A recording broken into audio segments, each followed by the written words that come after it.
Pets Add Life, your guide to the latest in pet trends, products, and the joy of the human-animal bond. With Kristen, Levine, and me, Chris Bonifati. Powered by the American Pet Products Association and DOGTV. Hello and welcome to another episode of Pets Add Life. I am one of your co-hosts, Chris Bonifati, and joining me, as always, is a banana split. Hold the banana. It's Kristen Levine. I can do the splits. You can? Yeah. Actually 1000% believe that. Yeah, on both sides. Out of all the things you've ever said on the show, that's the most believable. Oh my goodness. How you doing, Chris?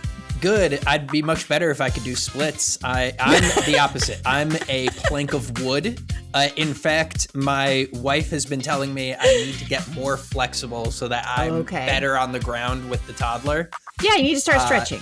Yeah, and I started doing, like, my phone recommends, like, stretching exercises I could do. Good. And I was thoroughly impressed with how inflexible I was, because it tells you, like, oh, when you do this stretch, like, you should feel it here when you get to about here, and meanwhile I barely move my body and I'm in immense pain. Well, the good news is you can make a lot of progress because you're kind of starting at a zero for stretchability. That is a great way to tell somebody that they're terrible at something. It's like, you've got a lot of room to improve, buddy. There's a lot of room to improve there.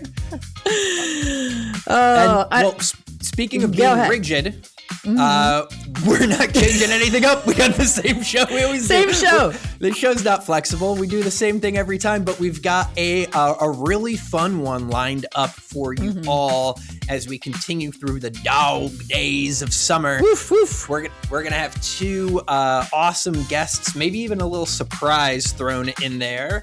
A couple of stories, some products. We're gonna answer your questions. Woof. It's a winning formula. We don't need to change it. We are the winning rigidity force. Can be good. Rigidity is that's a word, isn't it? I don't know. I just made it up. Sounds like one. I like it. If it's a word, hop in the comments. If it's not, deal with it. Let's, without further ado, story time. Kristen and Chris present Story Time. All right, Kristen. Yes. Story time. What do you got for us? Okay. Well, my story is a hint to the theme of today's show.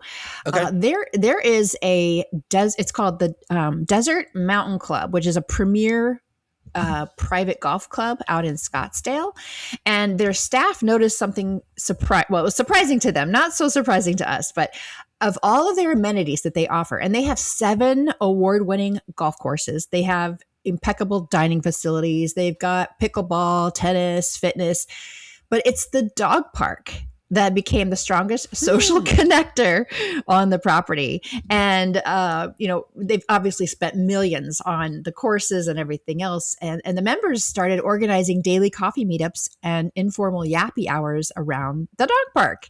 And the club's membership director was joking that the dog park brings more community to the property than all the expensive amenities they've built. So not so surprising to us, but we do have a dog park theme today on the show, and so I thought that would be a fun story to share. But I want to share a recipe cool. because I brought it up at the top of the show. We're in the dog days of summer, and I personally enjoy a nice frozen treat in the summer, whether it's an ice cream cone, a banana split without the banana, or a popsicle. But what about a popsicle for your dog? And this is advertised as taking about 15 minutes to prep, and then you freeze it. But it's really simple. Basically, and we'll put the link in the show notes. Wow. I grabbed this from Daily Paws. You're mixing up, blending up some blackberries, bananas, some peanut butter, and some yogurt. Exactly. And you're turning that instantly into, like, comfortable. the milkshake. And then you do the popsicle tray, you pour that all in, and you get like a milk bone or a similar treat and use that as the popsicle stick. Ooh. Oh, So that's when a they great freeze idea. out, it's like a whole thing. You've got the frozen treat, So cute. the whole thing is edible. And you know what? Our pets, our dogs deserve a nice summer treat as well. So I guess I was cruising around the internet and I saw this and I thought, okay, like I don't trust myself with being able to do something like baking related for a dog. I'm terrible at baking, but blending a few things together and sticking it in the freezer, we could handle it, folks. We could all do that. You could handle that. Yeah, we could all do it. That's a great summer activity for the kids too. Yes. Beyond the Leash, exploring the untold stories of pet passion and professionalism. It's my pleasure to introduce my friend and colleague, Harrison Forbes, back for another guest appearance on Pet Sad Life. He's one of America's best-known pet experts with 4 decades of experience helping people build stronger relationships with their animals. A TV host, a producer, a trainer, author, and animal advocate, Harrison has appeared on numerous national television programs, and he's dedicated his career to educating pet parents about responsible pet care, training, enrichment, the human-animal bond, the works in the pet world. In recent years, Harrison's become a passionate advocate for creating more dog-friendly communities through innovative public dog initiatives that encourage exercise and socialization and just overall stronger connections between pets and their families. And he believes that dog parks can serve as an important community space that improves the lives of both pets and people. And also, Harrison is the host of DOGTV's brand new original game show, So You Think You Know Pets, which launches today on DOGTV. And this is where contestants put their pet knowledge to the test in a fast-paced competition, celebrating the fun, surprising, and fascinating world of animals. And we're going to give you a little example of the show after we talk to Harrison. So welcome, Harrison. Hey, when you said that 40 years, I think I felt a couple of gray hairs just start popping out. I was like, what? I had to suppress a sheesh. You must have started when you were 4. You probably started when you were about 4 years old. So there we go. They started in the womb. We'll go with that. There you go. Well, since you have spent all of this time working with pets and pet owners, what first inspired your passion for animals and what keeps you excited after all these years about the pet world today? I mean, the first part of it is I've always loved animals. I grew up around being outdoors a lot. And my grandfather, he was a postmaster, but his hobby was he lived in this old neighborhood that had this huge canopy of all these old oak trees. And he would his mission was to tame the local squirrels. So he would sit out there for hours and tame these squirrels and get them to come in to the door and give them peanuts and all this stuff. And he did squirrel calls and they'd come down. And so I witnessed a lot of that as a kid. And I ended up having a couple of really great mentors that owned a pet store and one of the dog trainers that was the original 3 guys that started the U.S. military program for canines in World War II. And so, just kind of lucked out on some of that. And it was a mix of wild animal behavior and then into canine and other things like that. And I had a Doberman when I was, I guess, 12 that got the first case of parvo in the state of Tennessee. And our vet had just hired a new vet straight out of Auburn vet school. And he had just studied parvo. So he was the only one that kind of diagnosed it. And I ended up staying at the clinic for 3 days in a sleeping bag while they did IVs. He was the only one that kind of knew how to treat it. And I ended up working there during high school. And, it just kind of takes root from there. So that part of it started then. I think what keeps me interested is, I've always been involved in a lot of other businesses that are kind of non-pet related. I still am. I think it keeps things fresh. But, it's hard to always get excited about waking up in the morning and going to sell insurance some people, maybe it's great for them, but the pet industry has its own kind of core love that most people that are involved in it have. And so it's like a connection point that kind of is an underpinning foundation of all of it. And so I think that keeps it kind of exciting, keeps some emotion into it to where it's not just widgets. And so, and I always think, what other innovation can come about? Like, there's no way to reinvent anything new, but then I'm proven wrong every year. Every single time. Yeah.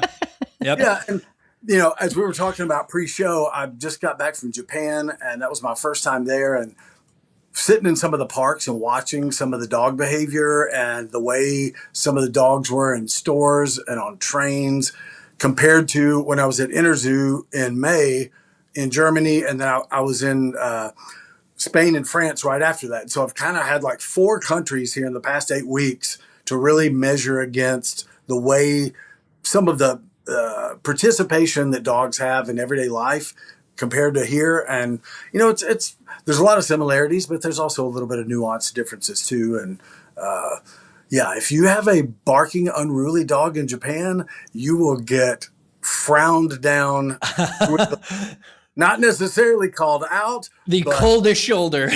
But boy, you get some daggered stares. I witnessed a couple. There was a tourist there with a beagle mix at a park one day that was just yapping at every other dog. I mean, there were 1,000 eyes on that owner like, what is wrong with you?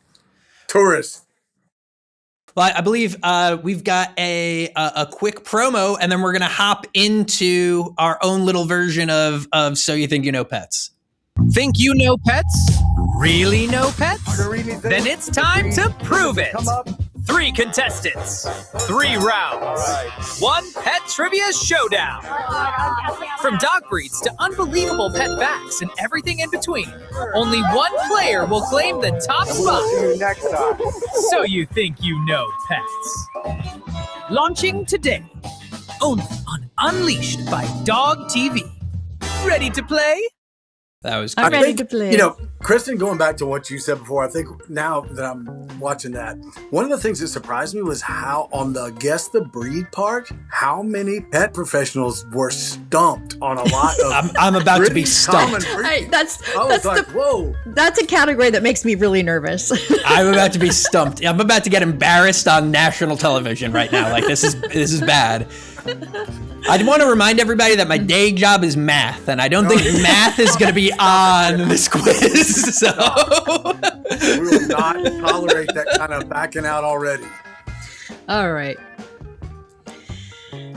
Oh, that's I want to say Shiba Inu or I can't get anything out of Shiba. Is it a Shiba Inu?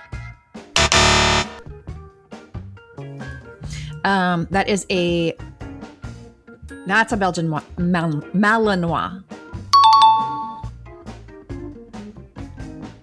Dachshund? I'm going to say that is a lowland sheepdog. Basenji.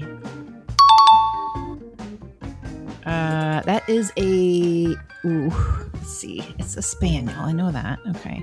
It's not I don't think it's a setter.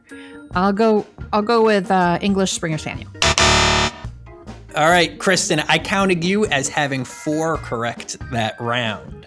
Okay. So you're currently up 4-0, and you'll probably stay up. We'll see. We'll see. All right, Chris, turn your Google off. Hands are right here. Okay, hands are right here. All right. I'm many things, but not a cheater. That's a pug. That is a Kelpie? No. See, wrong. Oh, man. Is that a Belgian sheepdog? Let's go. Oh, man. I don't know what any of these are. I don't even think I could pronounce most of these words. I'm going to go with Beerwer Terrier. Is it right? Nope. I couldn't even say that one, so it can't count. This is a Collie. Whew. This is an Australian cattle dog. This is a Greater Swiss Mountain Dog. Oh, that's a Bernese? I am an idiot. I'm dumb. This is a Schnauzer. Oh my gosh. I feel dumb. Chris, you got 4. We're tied. We're tied, all tied up. Let me say that the slide that had the Collie and the Shetland sheepdog, I'm like, 3 of those answers have color phases that pretty much look like that dog. I know. But hey, listen, nobody said it was going to be easy. That's right. right, I'm gonna read these out. What's the theme? Pets. Oh, just general trip. No. Okay. World War II. Chocolate is dangerous to dogs because it contains Theobromine. Theobromine. a cat's average number of vertebrae in its tail is. What? Oh my gosh. Oh gosh. I'm gonna say 19 to 23. Sweet. What is the most common training method recommended by experts today? That's a loaded question. Oh. B, positive reinforcement. That was easy. What is a normal body temperature for a healthy adult cat? Ooh, I think it's C, 100 to 102. Boom. What is the most common orthopedic injury in active dogs? ACL tear. Cats have how many toes on their front paws? 4. Well, that was 5, Kristen. I knew 0 of those answers, so I'm very excited to see. I bet you made a Chris version where it's like what color is this? What color is this black dog? All right, hit me. Let's go, Harrison. Here we go, Chris. What vitamin is toxic to dogs in high amounts? C for vitamin D. Let's go. Tricky answer. What condition causes excessive thirst and urination in dogs? A, diabetes. What is the name for a cat that lives outdoors without an owner? A stray. Or feral cat. Killing it. The tallest dog breed on record. Oh man, this is a toughie. Because I could see a lot of these working. I'm gonna go with B, the Great Dane, because I love Scooby-Doo. Let's go. Thank you, Scooby. Dogs cool down primarily by B, panting. which breed is known for not barking much? Oh man, I don't know, but based on experience, I'll go with C, Basenji. Is that how you pronounce it? Basenji. I guess no, those other 3 are really noisy. What is the main job of whiskers in animals like cats? B, detecting objects. Woo! Chris for the win. 1, 2, 3, 4, 5, 6, 7. I will say those seemed like Chris layups. Okay, there was a lot more cat questions in mine than in Kristen. That was good. And you got that Basenji that's a close like fish cousin to a Basenji. I apologize to owners of those kinds of dogs. I swear it's no offense. It's a Basenji that swims. Yeah, exactly. I do math and I do podcasts. I don't know the dogs, okay? Hey, listen to humble winner over there. Yeah. Okay, all right. true or false? Oh, yeah, true or false? That would be true. Cats can jump 6 times their body length. Yeah, at least. True, sorry. Horses can vomit. Ooh, no, they cannot. Does that mean false? Oh, sorry. very simple instructions I cannot follow. Dogs can suffer from anxiety disorders. True. Cats need when they are content. True. Rabbits can vomit. Well, we got a whole lot of puking. What's all the vomiting? Puppies sleep more than adult dogs. I think that's true. Ooh, sweet. I believe, Kristen, that was 7 actually. Awesome. 2, 3. You got all of them right. Cool. And use all sorts of alternative words. True and false. Kristen, you gotta answer in the form of a question. It's the segment is called True or False. Not no, I don't believe so. All right. Positively could be. Possibly could be. Maybe. All right, let's see how I do. All dogs instinctively know how to swim. I'll say true. Yep, off to a great start. All cats hate water. False. Horses can see in color. False. All dogs have webbed feet. False. A cat's nose print is unique. True. So sure with yourself. I'm not sure, but hey. Rabbits need hay as a major part of their diet. True. Come on, Chris. I'm guessing. Have some confidence in your answers, Chris. Dogs can detect pigs in blood. True. This one's true. I know this one. It's true. Cats can see in color. False. Oh my gosh. Some fish can walk on land. True. I've seen the videos. Wow. I've been on that part of the internet. 4, 5, 6, 7. 7 right. I think Chris won because... Kristen, I have 4 in round 1, 5 in round 2, 7 in round 3, and as I've said, math is my day job, which is a total of 16. And I have for you 4, 7, 7, which is 18, so you win. Woo! Congratulations, Yeah. Chris. Wow, I win a subscription to DOGTV that I already... DOGTV, have you heard about DOGTV? Have you heard about DOGTV? the channel we are on that I already get access to for doing this silly little show. But hey, you know what? Maybe I'll gift it to the a friend. subscription I was to about a to say, friend. How about that? stocking stuffers, here we come. Yeah, There you stocking go. stuffers. There you go. Yeah, I expect a physical card in the mail, Ron. All right, That was some really great fun, Harrison. I'm looking forward to seeing the full production. And I want to let everybody know he was wearing the sickest jacket I have ever seen when he was filming this thing. I'd usually never ask people where they get their clothes, but I had to ask. And unfortunately, you said like it was like a one-off by this guy who made it in the Middle East or something. So I'm not getting my hands on that. Kind of a whole eclectic collection. So each episode has a different jacket. So now cool. If we keep going with this, I'm going to have to, go jacket right. hunting. Jacket hunt. Yeah, exactly. Well, thanks for being with us today, Harrison. Great to see you always. And be sure to check out So You Think You Know Pets on DOGTV starting today. Check it out. Good to see you guys. Take care. Okay. Take care. Well, congratulations, Chris. You beat me. No congratulations are in order. I'm still very angry at all the ones I got wrong. That's the type of person I am. Are you a perfectionist? I'm just pissed. I wanted to get them all right. So I'm going home. I'm pulling up Wikipedia when I get home. I might be contesting some of the answers if I find some conflicting information. Hire a lawyer. Yeah, I'm going to retain representation, and Ron's going to be hearing. His people are going to be talking to my people about that. But I think. But you won. You can't do any better than that. You won. Yeah, you could always do better. That's the fun part about trivia is you could always do better. But hey, I think it's a lot of fun. The show is going to be great. Some of the episodes were filmed at Global Pet Expo, so I got the behind the scenes tour. It wasn't quite Jeopardy, but I'll make it one day to that studio. So I hope everybody has a chance to check it out on DOGTV. I believe it's available now. If you're listening to this, I believe you could just go ahead and hop on the platform and check it out. So go ahead and let us know what you think. Enjoy.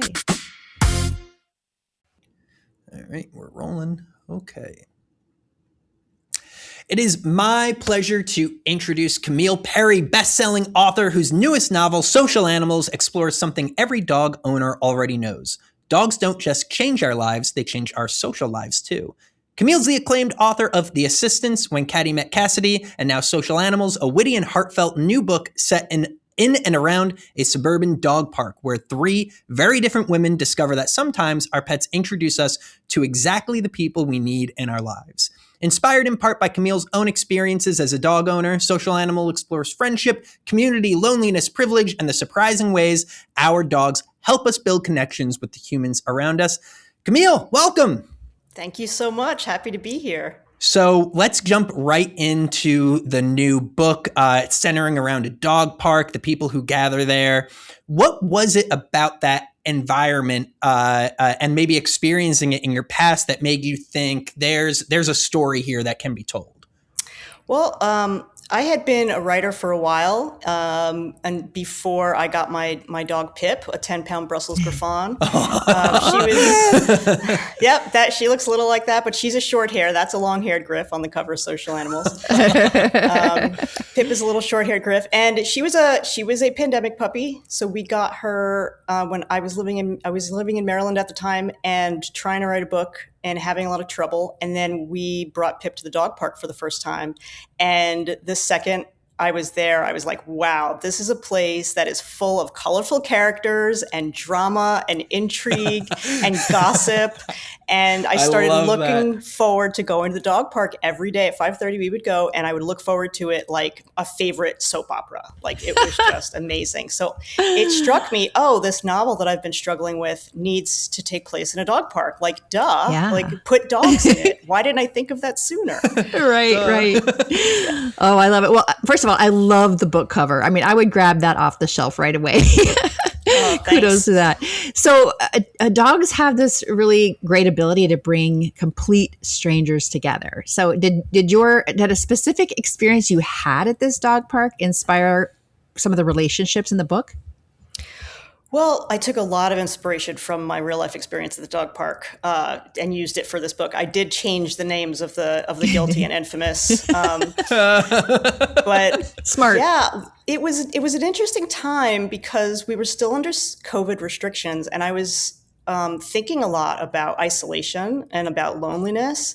And when we got Pip, going to the dog park was really our only social life. And what was funny was we were bringing her there so that she would be socialized, because we were like, well, she's a puppy and she needs socialization. But what we didn't realize was how much we needed it as well, especially during that time when we were still being told to stand 6 feet apart from one another, and I hadn't seen my family in a long time. And around that time, the Surgeon General had come out with, when I was writing the book, had come out with this report calling loneliness an epidemic, that it was as bad for your health as smoking a pack a day of cigarettes. And so I was thinking a lot about social connection and how we all really need that. And at least for me, my dog really helped. As an introvert, my dog's an extrovert, and my dog really helped me learn how to connect with others, even when I felt like I didn't want to. Like, if you're walking a little cute dog up the street, people are going to come talk to you. And so I just started really thinking about human connection and how much there was to get out of that. And dogs can really, really foster that. Yeah. And I want to pull on that thread a little bit more, because both in the novel and real life, the characters at the dog park, like, they're all from very different backgrounds and life experiences. But there's that common motif of the dog that connects them. So for you, why was that dynamic important for you to explore? I mean, it was a very trying time when you were developing these concepts, but that idea of different people finding common ground, what's that mean to you? Well, what's so interesting about dog parks is that they're public spaces, and so everyone and anyone is welcome, and you get this mix of people who would otherwise not be mixing together. And so you get a lot of different people with different backgrounds and different beliefs, but we're all there for the dogs, and it's sort of a unifying element. I think probably people with kids who go to the playground, it's similar. I'm a former librarian. I think libraries are spaces similar to that too, where I just think public spaces where different sort of people gather, you have to learn how to get along. You need to learn how to play nice with others, just like your dog does. Yeah. Well, talk to me a little bit. We're now like 5 or so years past the pandemic, and things are very different in both like a macro and micro sense, right? The world is a very different place. You are now a dog person. You're writing this story. How do you feel like that loneliness epidemic, smoking a pack a day, and then there's some people who are lonely and smoking a pack a day. But how do you feel that's changed, and how do you feel the role of dogs? Because I have my own opinions about this, but how do you feel like the roles of dogs have changed over the past, like, let's say 7 years, either in your own personal experience or some commentary on society in general? Well, I think a lot of people did get dogs during the pandemic, and most of them I think, kept those dogs. We have heard the horror stories of people who it just didn't work out, and that's going to happen. But I think that a lot more people, not just nationally but internationally, became pet parents during the pandemic. And now that we're 5 years, we all have these 5-year-old dogs now, right? It's like a baby boom of dogs that are all 5 years old. I think that at least from where I'm sitting, it seems like everywhere I look, dogs have become more recognized as sort of members of the family. We're seeing a lot of public spaces allowing people to bring their dogs with them. At least in New York City, there's restaurants with dog menus that are specific to, they have items for the dog. There's dog cafes. I just think that we're starting to recognize how much pets can be as important as people in terms of the kind of connection that you make with them and the kind of love that you have for them. And I think that that's great. Even legally, a lot of states see dogs as property. There's actually a through line of this in the book. If you're getting a divorce from your husband or wife, your partner, and you're fighting over the dog is considered no different in many states as a toaster or a recliner. But in some places, they're starting to recognize the dogs as living entities, as if they were children. And I think that's super interesting, and it says a lot about where we are as a society in relation to our pets. Yeah, it sure does. And, going back to the talk about the pandemic, I also adopted a dog during the pandemic, Tulip, and she's just turned 6. And what I noticed about her is, we had more reasons to be outside with her, walking in our neighborhood. So we actually got to know our neighbors. After living in this house for 20 years, we actually got to know our neighbors better because of getting out to walk her around and, meeting the other neighbors that were walking their dogs. So you're so right. They are true connectors. You're right. Cause I'm a cat dad and I don't even know the names of my neighbors. I don't know their first or last names. So. Chris, you need a dog. Camille, I was just going to ask you that without giving too much away, what do you hope that readers take away from Social Animals after they finish the book? Well, first and foremost, I think it's a fun book. It's a feel-good book. There are no animals harmed. There are no animals that suffer in this book. I think it's a fun read. I think there's a lot of heart to it. And mostly, I think of, if I see someone on a park bench or something reading my book, I just want to see a big smile across their face. If I see that, then I know that I've done my job well. That is great. The book is Social Animals. Camille, where can we find the book? The book is available anywhere books are sold. If you don't see it at your local bookstore or library, please request it. But you can also get it online anywhere. You can reach me at CamillePerry.com. I'm also at Camille Perry on Instagram. If you do read the book, drop me a line. I'd love to know if you liked it. Well, this is definitely one I'm going to check out. I'm going to buy a copy and I'm going to go to the library and make sure they have it since you're a former librarian and I love my library. So I can't wait to check it out. It sounds like it's right up my alley. I always say if I wanted something like sad or tragic, I'd just think about my own life. I don't need a book for that. I hear you, friend. I hear you. So I'm very, very happy that it's a nice, good read. So I'll definitely be checking it out. Thank you so much. Thank you. Kristen, I'm actively on barnesandnoble.com right now. Are you really? Yeah. You know it's a good interview when you head straight to Barnes and Noble to buy the book after you talk to the author. I'm adding this to my cart. I know we've got a show to do and I don't necessarily have time but I'm completely serious. I've been reading a lot of fantasy literature and I'm almost at the end of a big series and I'm going to need a change up. Fun fact, Chris reads a lot. It may not seem like it based on his personality. When do you have time to read, Chris? That's what I want to know with a 1-year-old. Every night to wind down. Okay. Every single night to wind down and fall asleep. Mostly on like an e-read or a Kindle or something. Yeah. Like that. I don't own a lot of. I don't have space to fit all the books I read onto a bookshelf. So, are you going to buy Social Animal as a hardcover, or are you going to buy it for the Kindle? I'm going to support Camille. I'm getting the hardcover. Awesome. And I'm going to my library and I'm going to see if and I'm going to request a copy either on interlibrary. Here's a fun fact. If you didn't know this, libraries have a system called the interlibrary loaning system. So if you ever go to your library anticipating a certain book and they don't have it, talk to the librarian people. They're super helpful and they may be able to acquire you a copy from another library they partner with. Okay. And then you will provide a book report after you've read it, right? Yeah, we'll do a full episode book report. I'll break it down. Listen, I went to private school. You want me to overanalyze a piece of literature? I got you. I'll tear the thing to shreds. All right. This is the longest outro ever. It's well-deserved, though. So thanks again to Camille. Again, the book is Social Animals. Join Chris's book club. We'll be reading it this month. The product of the week.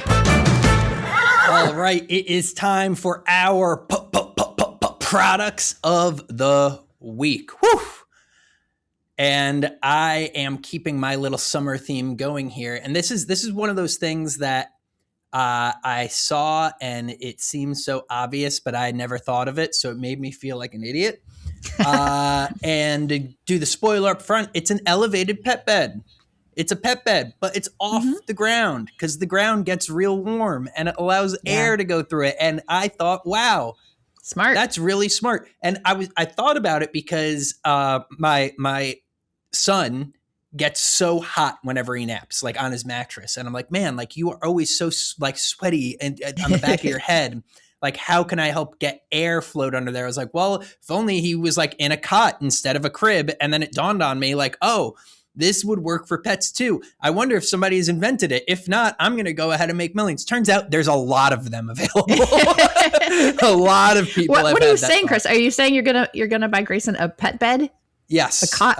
Okay. Yeah. Well, have you ever seen those videos of like the toddlers like running to the pet bed because they think it's comfy? Oh, no, I haven't seen that. Oh, is it's that a so thing? cute. They like grab their bottle and go to their comfy spot and it's just the dog bed. Cute. But this one I found specifically is made for the outdoors as well. It's an indoor-outdoor bed. Similar to the way we have outdoor furniture. It's by Pet Adobe. Link in the show notes as always. Basically like a piece of like a polyester canvas that gets looped around a frame, like a plastic frame. So you could peel that off and throw it in the wash if it gets all messed up from the rain. And it also has like a tent shader attachment. Oh, cool.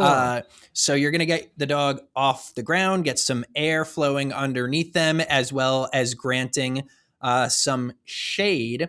And this one that I found by Pet Adobe is available on Chewy, and the large is currently on sale for $44. So it's you're not, you know, this is not breaking the bank. This is like a secondary bed situation if you want to give them something comfortable outdoors, or if you just want to put away like the more mattressy style pet bed during the summer and give them a cooler option. It's great for those, you know, German Shepherds or Bernese Mountain Dogs or, you know, any of those big fluffy guys that you get a little worried about, the Huskies and stuff. So unfortunately, I will not be a self-made millionaire inventing a new kind of pet bed, but hey, at least we get a good product of the week out of it.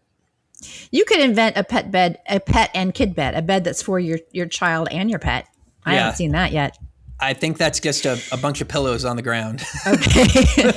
No, but I remember when I used to work at the animal shelter at the SPCA, we used those cots for the dogs' outdoor runs.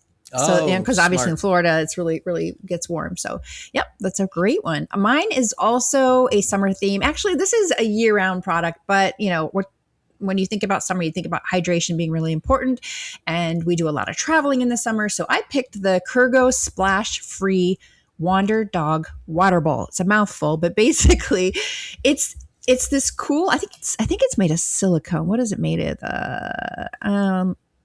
Made with food safe silicone. It's kind of like if you're imagine a beret, like a hat that you wear, a beret. It's kind of like an upside down beret, and it has like walls that come up and curve in. So when you put the water in it, it can't splash out. So that's really convenient for traveling.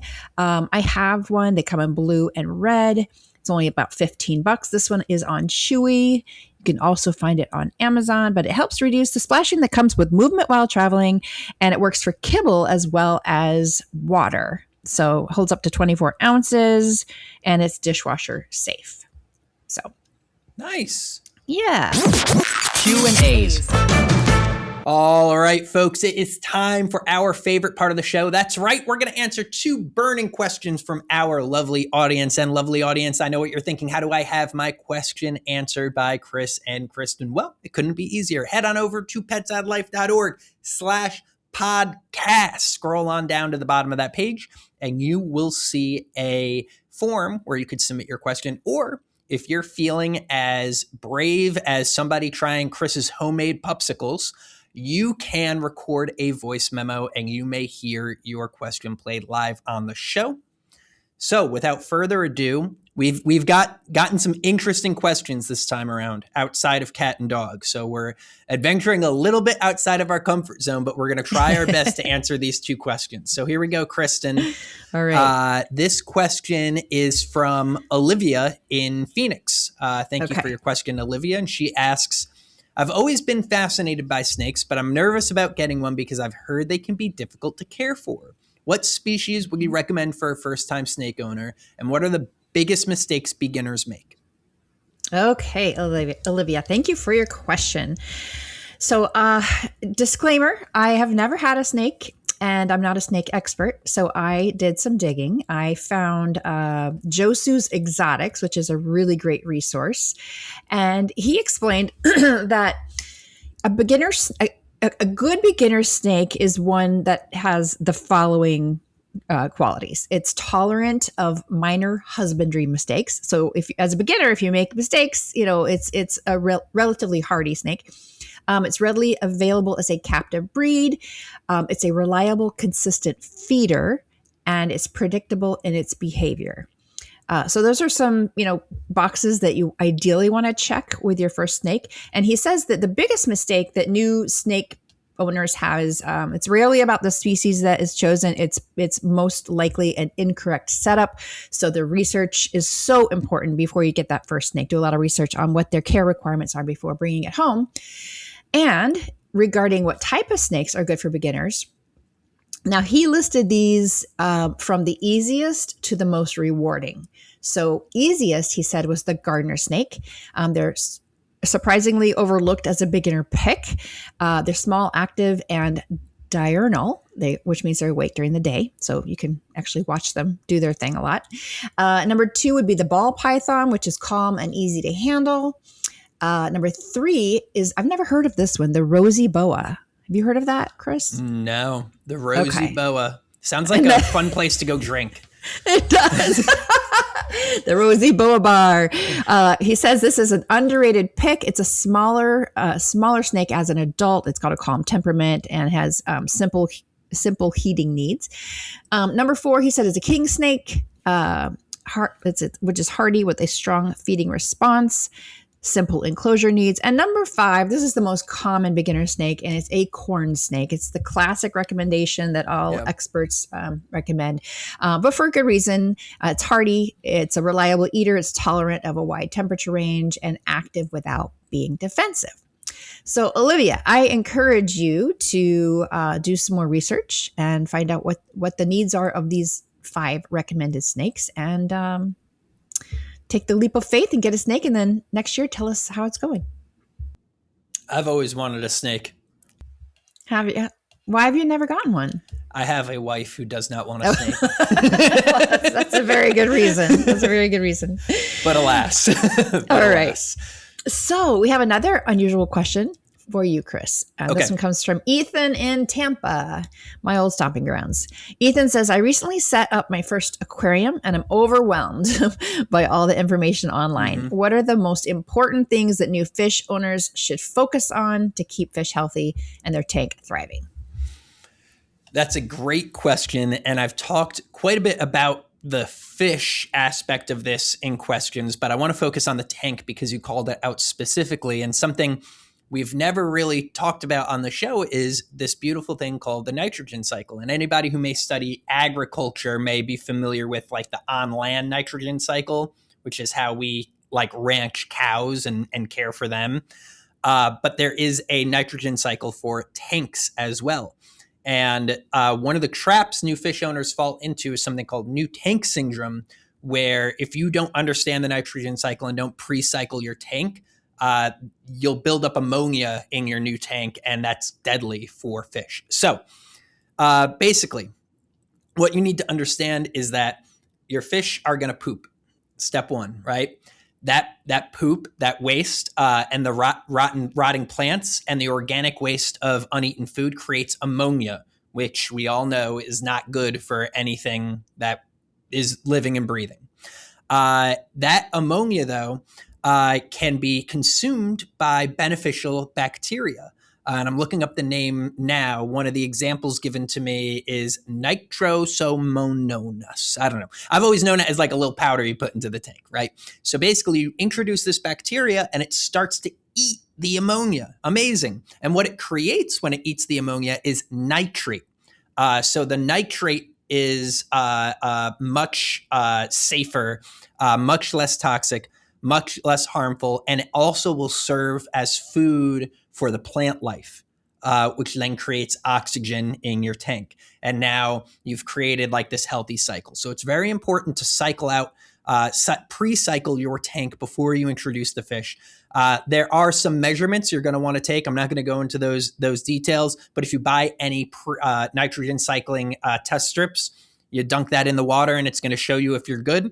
And then your maintenance is basically doing about a weekly change. You want to change at about 25% of the water. So you drain at about 25%, introduce another 25% of fresh water back in. And that's going to make sure that those nitrates don't get to a level of being toxic, because a little is good. Too much is going to be toxic to your fish. So I think that's just like one thing. There's a lot of chemistry that goes into creating a tank, because what you're trying to do is literally create an ecosystem, because fish exist in these natural bodies of water that have their own thing going on. It would almost be like putting a human being in a sealed room and just expecting them to sort of live forever with food and water. But no, we breathe in oxygen and we exhale carbon dioxide. We'd eventually run out of it. So fish follow some similar patterns, and it's something you should really be aware of when you're setting up your tank and considering what type of fish you're going to want, what type of plants you're going to want in there, the size of your tank. These are all things you're going to want to measure out. And trust me, go to a hobby shop. Don't go to like a big box store. Find a local hobby shop that specializes in aquatics, and you will find a passionate person there who's going to be more than willing to go through all of this with you and show you the right products and explain it in far better detail than I could ever. But Ethan, that was Ethan, right? Yeah, it was Ethan. Ethan, thank you for that question, and good luck with the new tank. Yeah. Well, that is it for us this week on Pets Add Life. We hope you had at least an okay time. At least. I hope so. Excellent would be great. Yeah. Good would be sufficient. But good would be sufficient. Good enough to want to come back. Yes. I think it was a great show. I thought we had some great guests, and it was about dog parks, which are the most underrated pieces of real estate in our communities. Absolutely. So, and I'll leave you with this. If the next time your dog drags you over to say hello to a stranger, just remember it might be the start of a friendship that you would never have made on your own. Or a rivalry. See you next Tuesday, y'all. Bye-bye. Pets Add Life, your guide to the latest in pet trends, products, and the joy of the human-animal bond. With Kristen Levine and me, Chris Bonifati. Powered by the American Pet Products Association and DOGTV.